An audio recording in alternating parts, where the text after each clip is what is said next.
DW, 600 miles, 400 laps. The longer we go, the faster she's going to get. 10 years of NASCAR on Fox. Reach up there and pull those belts tight one more time.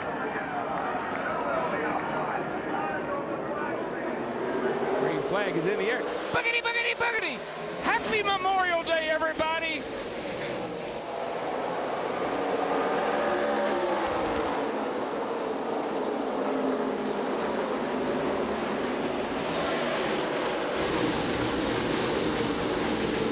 Nice move by the Rocket. Ryan Newman, the pole sitter. The sweep down, take the low lane, go back up high and cover the spot. He may have company though from Kurt Busch. No, it's Kane around the outside coming. DW talked to Casey Kane in that 9 car. He talked about he thought the high line would work, and he got a great run through 3 and 4 that time. First thing you got to do when you start this race and they're all bunched up like this, you got to be aggressive, but you got to be cautious too. Better than you are, let them go. Don't race them right now. It's too early. Montoya side by side with Jimmy Johnson, and back in that second pack. Juan Montoya in the 42 just passed 3 cars on the outside. Now that target car has gone to the bottom with Dale Earnhardt Jr. alongside. Montoya in the 42 car, he has had a fast car for a week and a half out here. He just doesn't have a lot to show for it just yet. Steve.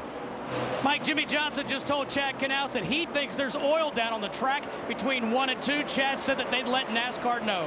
Steve, it's interesting you mentioned that, though, because we did get a report that the 36 car, that he was actually smoking just a little bit. That's Johnny Sauter in the Tommy Baldwin car. Every time I ever started this race, I thought there was oil on the track.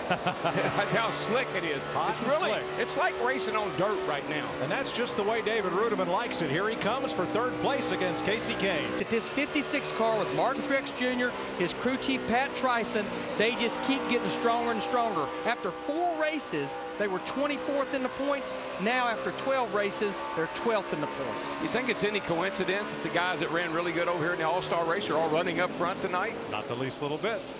Biggest movers, Keselowski from the back, backup car, up 17 spots. McMurray, Biffle moving forward from the back. And whoa, teammates. That was quite a push that Hornish just gave Brad Keselowski. Don't know if that was assistance or a message. I think it scared Sam Hornish in the 77 so much he backed out. I think it was almost an accident. Matt? Well, there wasn't any indication on the team radio. Brad said really nothing about that incident. He did tell Jay Guy about 10 laps ago. He said, you are making me look good, because right now, at this point, this car is awesome balance-wise. He's going to have to take his time to work his way to the front. In honor of all of our men and women overseas fighting for our freedom, boogity, boogity, boogity. Look, Mom, no hands. I love this American ride.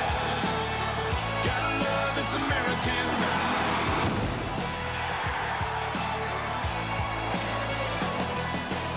A lot of pride in exhibition during today's pre-race.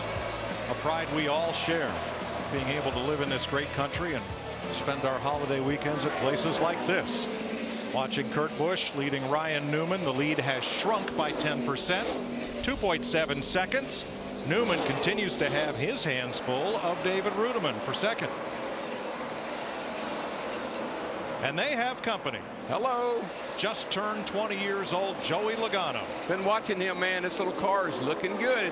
It's got that magic Gibbs setup in it. Every time I think about this racetrack, I always think about how good the Gibbs cars get around this racetrack. And that was your pick as a driver to make the championship. Chase. I like the maturity of this kid, Larry. He just keeps getting more and more confident. Interviews, talking about his car, talking to Zippy. I really like how he's matured. Joey Logano trying Ryan Newman on the low side.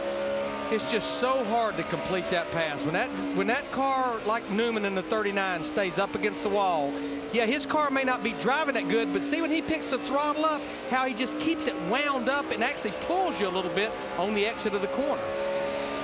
Kurt Busch, your leader at 43 laps. David Rudiman, Ryan Newman. Here comes Kyle Busch and Denny Hamlin. The teammates who seem to fuel each other's desires. That was teammates working together right there. You're a little faster than me. I'll move over and let you go by. Don't expect that at the end of the day, though. But didn't you think it was kind of fascinating, really, that every Ford pitted on the same lap? Yeah, and they were the first cars to hit pit road. Everybody hit it a little early, but again, I don't know that everybody had a great feel for their fuel mileage. Watch this. That's Stewart getting onto pit road and getting down to pit road speed. And evidently he was okay as far as entering pit road. But, you know, I couldn't help but think about when Krista talked about Martin Truex Jr. in the 56 car, she mentioned the word grip. Remember, our FedEx understanding the race, we talked about it. That's what the cars will need now in the sunlight, more grip front and rear. In the 37, as they try to keep up with third place Joey Logano. Kurt Busch back in the lead with Reutemann second, Logano, Casey Kane, and Jimmy Johnson the top 5.